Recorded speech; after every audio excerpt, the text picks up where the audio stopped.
Kristi Noem didn't just walk into a routine oversight hearing, she walked straight into the political equivalent of a lightning strike. From the moment she sat down, every camera, every microphone, and every member of Congress zeroed in on her like they had been waiting for this exact moment.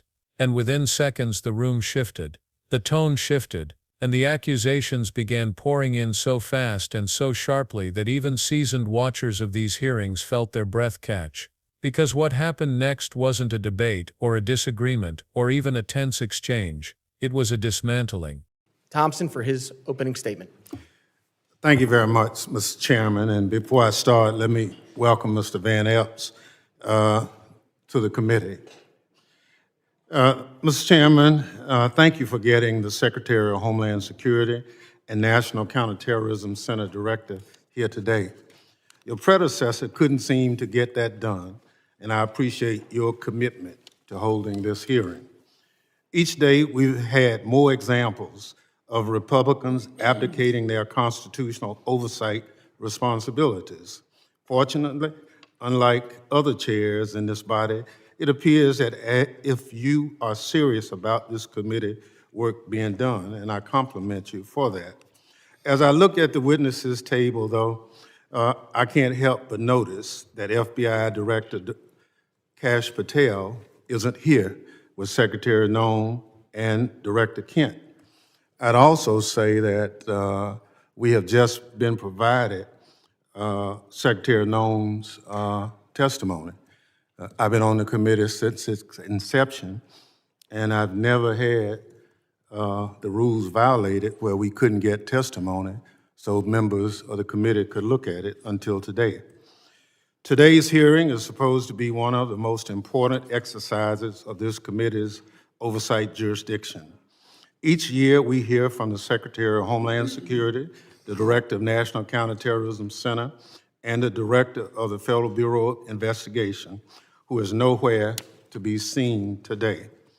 Maybe Director Patel is too busy spending taxpayers' dollars flying to his girlfriend's concert on the FBI's jet to answer questions from Congress. Maybe the FBI director isn't here because he's afraid of scrutiny from Democrats who want to know what the FBI is doing to keep America safe. Or maybe Director Patel knows that the Trump administration itself is a threat to Homeland Security and want to hide from public accountability.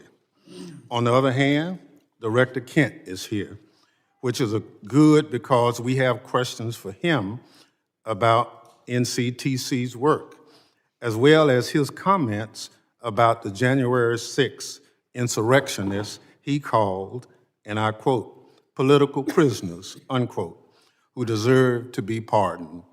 Some of the people he defended, however, are back in jail for crimes like plotting to murder FBI agents and possession of child pornography. It's scary that these unserious people are in charge of keeping America safe from terrorism. But what's even scarier is that they work for an unserious and unhinged president who spends most of the days designing monuments to himself and finding new ways to hide the Epstein files. All of this puts America and its lives, people who live here, at risk every day. Now, Secretary Noem, everyone knows you love the spotlight. We've seen your commercials, but what you haven't provided to the committee, despite our many requests, are the questionable contracts that you've awarded to your friends to film you on the 2028 campaign trail. Unfortunately, this is nothing new. In their one big ugly bill, congressional Republicans gave you a blank check, Secretary Noem, and you have wasted no time spending it on yourself.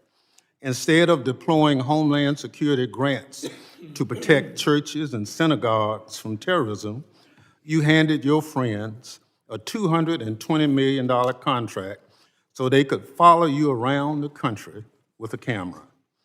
Instead of fully funding the DHS agency that protects our hospitals, schools, and electrical systems from cyber attacks, you spent $200 million to buy yourself new private jets.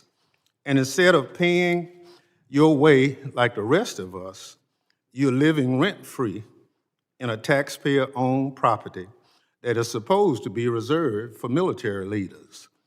Every penny that you spend on yourself represents the blood, sweat, and tears of hardworking Americans who expect their tax dollars to be spent on homeland security, not promoting you and your interests. Apparently, you haven't noticed that regular people are suffering under President Trump's affordability crisis. Or maybe you, like him, thinks it's a hoax and just don't care. Either way, such corrupt behavior hurts Homeland Security. But it's not just the corrupt behavior, Secretary Noem, that hurts Homeland Security. It's also your blatant disregard for the law. You cut programs and withheld congressionally appropriated money to prevent terrorist attacks and prepare for natural disaster. You eviscerated the Office of Civil Rights and Civil Liberties, which was supposed to keep DHS from violating Americans' constitutional rights. Within your own department, you illegally fired employees and retaliated against whistleblowers who reported wrongdoings at DHS. And during a shutdown, when frontline employees were working without a paycheck, your press shop never stopped using its social media accounts to push out racist and xenophobic posts. Throughout your tenure, you diverted resources from critical Homeland Security agencies and programs to carry out an extreme immigration agenda. You illegally ordered people deported to El Salvador, despite a federal court order and Department of Justice counsel instructing you to not do so.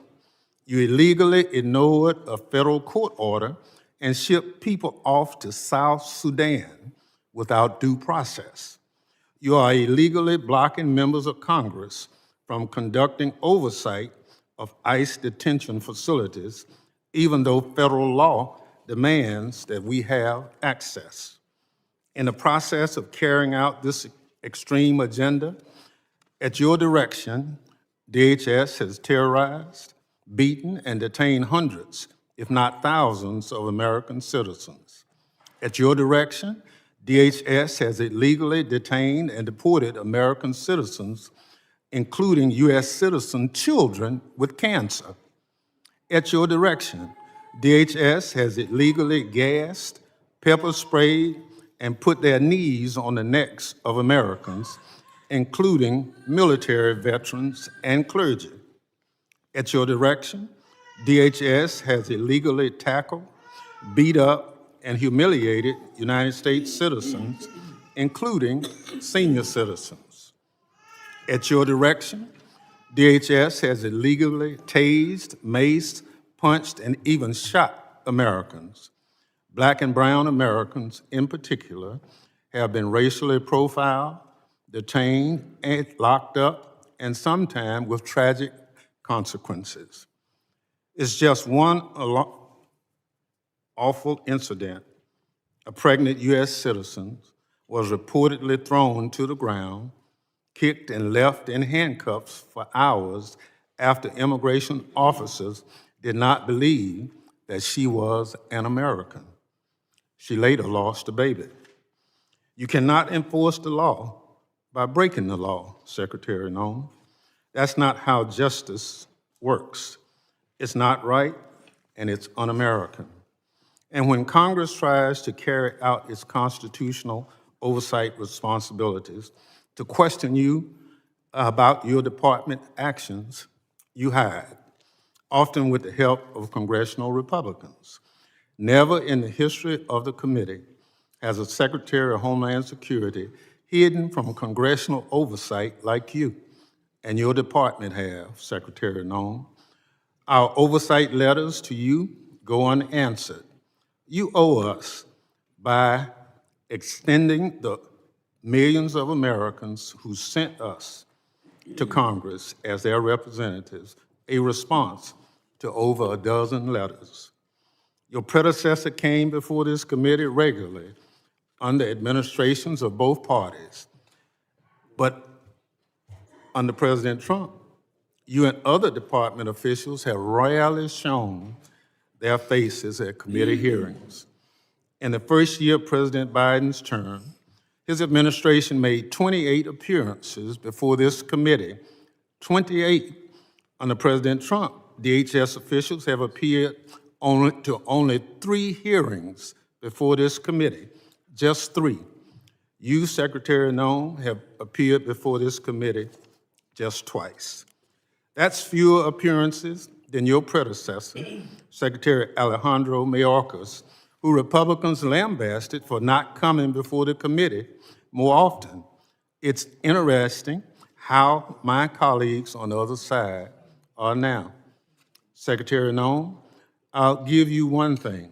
You showed up today rather than throwing a civil servant under the bus like Director Patel did. But you have systematically dismantled the Department of Homeland Security, put your own interests above the department, and violated the law. You are making America less safe.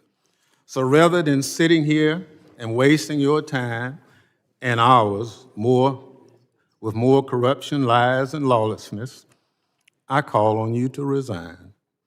Do a real service to the country and just resign.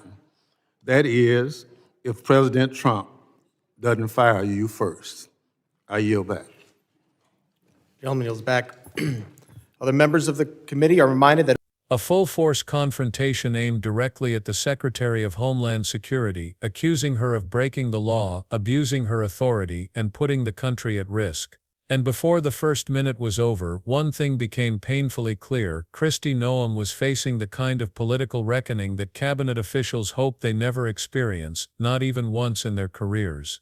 The hearing opened with a shock that immediately raised eyebrows across the room. Members of Congress had been expecting 3 top security officials to testify. But one chair was empty. The FBI director was nowhere to be seen.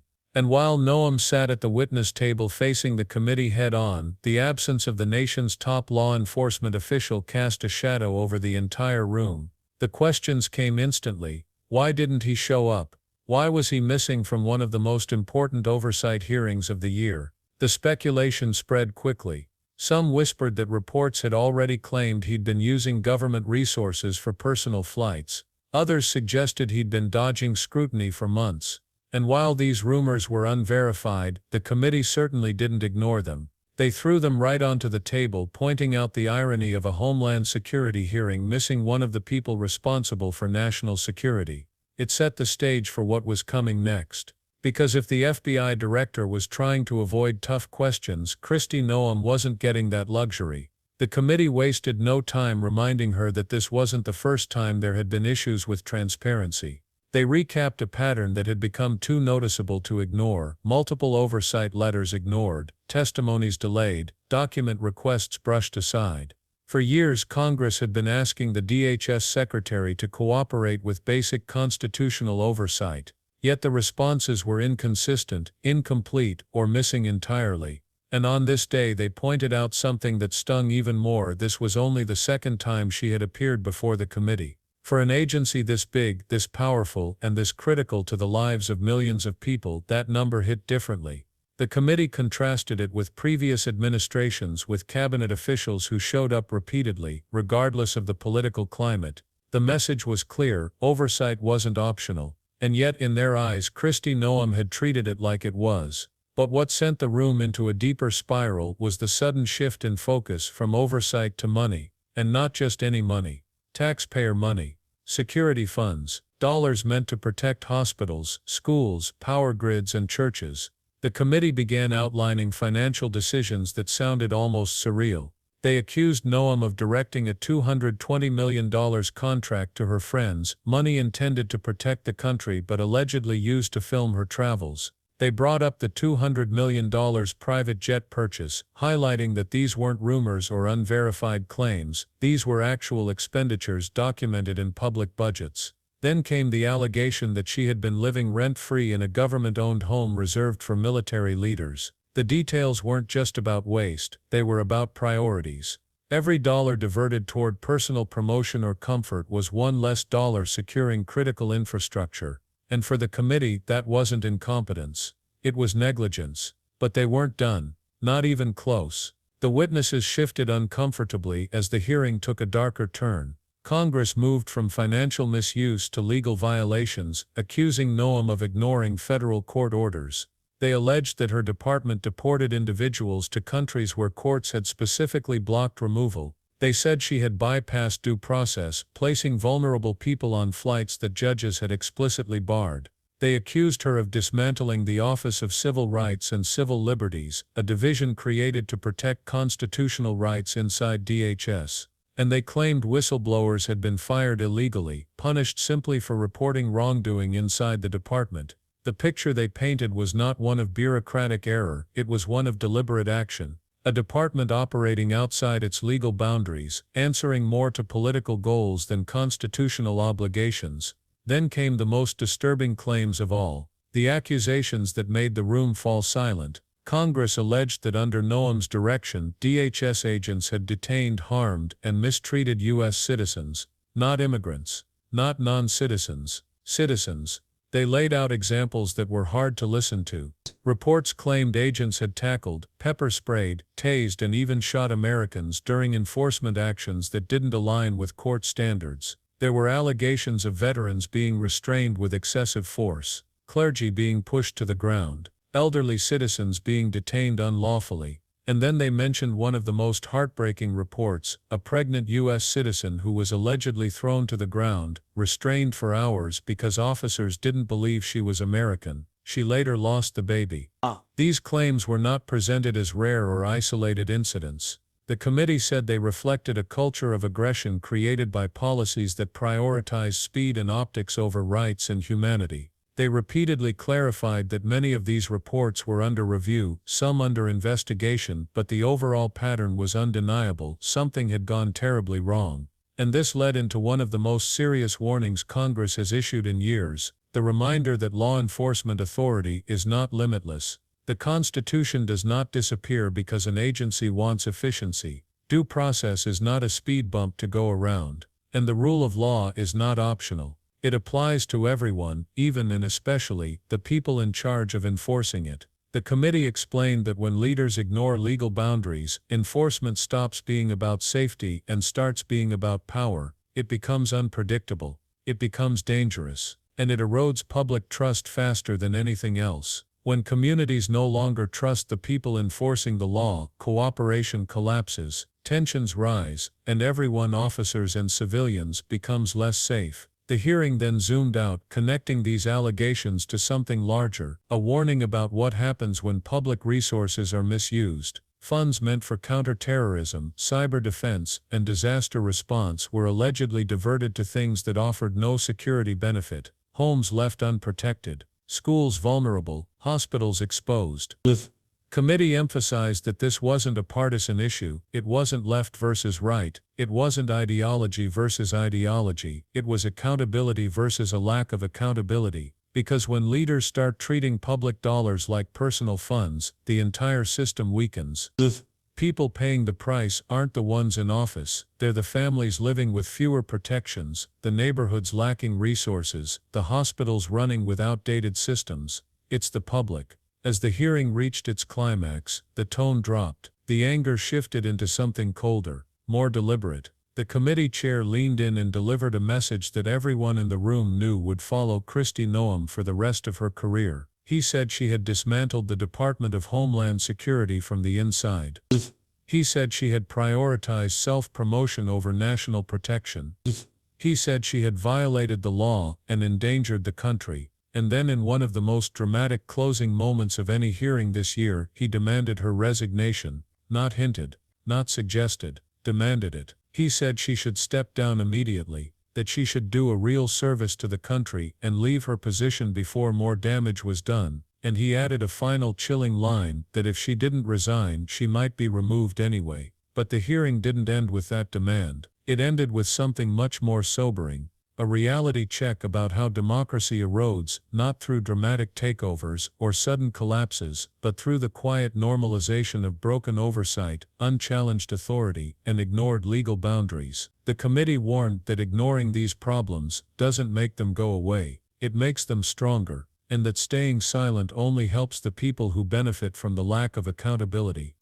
Keeping the public informed, staying alert, and refusing to look away, those are the tools that prevent power from going unchecked. And that's why moments like this hearing matter. They reveal how fragile the system can be when leaders treat the law as an inconvenience. They remind us that constitutional protections apply to everyone, not just the convenient cases. And they show how essential public oversight is in maintaining a government that serves the people, not itself. If you're still watching, it means you care about accountability. It means you're paying attention, and that matters more than you know. Make sure to hit that subscribe button, drop a like, and share this video so more people can understand what's really happening behind the scenes. Your voice keeps these stories alive, and your engagement helps bring the truth to the surface. Stay informed, stay curious, and I'll see you in the next one.